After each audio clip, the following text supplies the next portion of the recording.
So it's been a while since we've had an iteration into this series. I'm curious, do I have to have played the first Rage, or do I need a refresher course before I go into Rage 2? No. We've engineered everything in Rage 2 for people who have not played Rage 1. From the story, you play as somebody different. You play as a character named Walker. Come back soon, Walker. From the way the world works, to gunplay, to everything, Rage 2 stands on its own.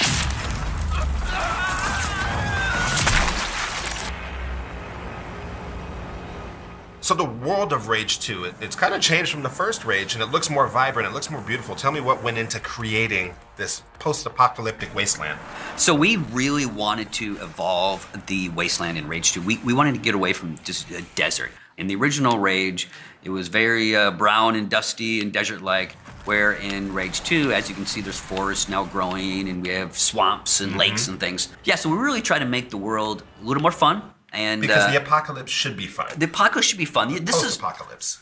So we've actually called this the post-apocalyptic shooter.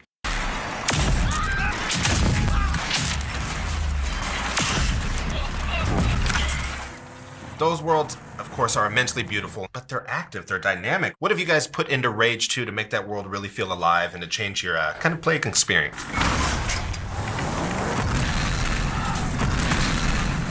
Even when you're on the roads, you can encounter convoys, you can encounter dynamic races, roadblocks will appear, motorcycle gangs will chase you.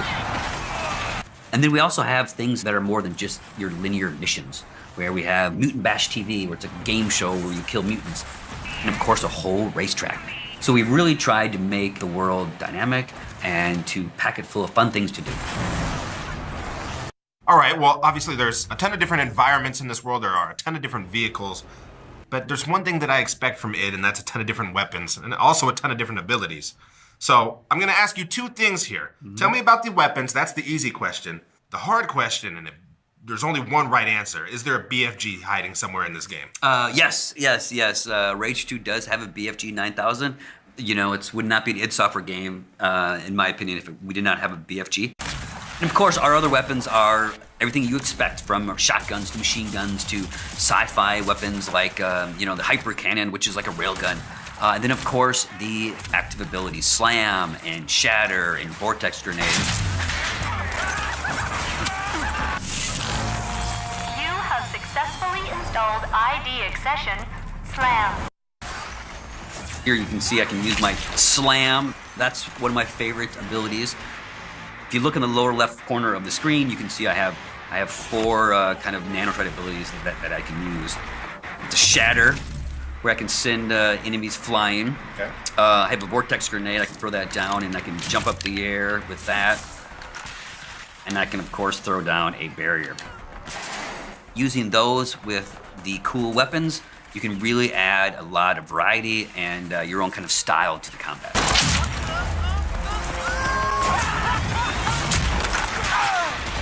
So lots of different enemies and archetypes to take on? Yes, lots of different enemies, and players will learn strategy. They'll learn what guns work best. They'll learn what strategy works best, and adds a lot of variety to the experience.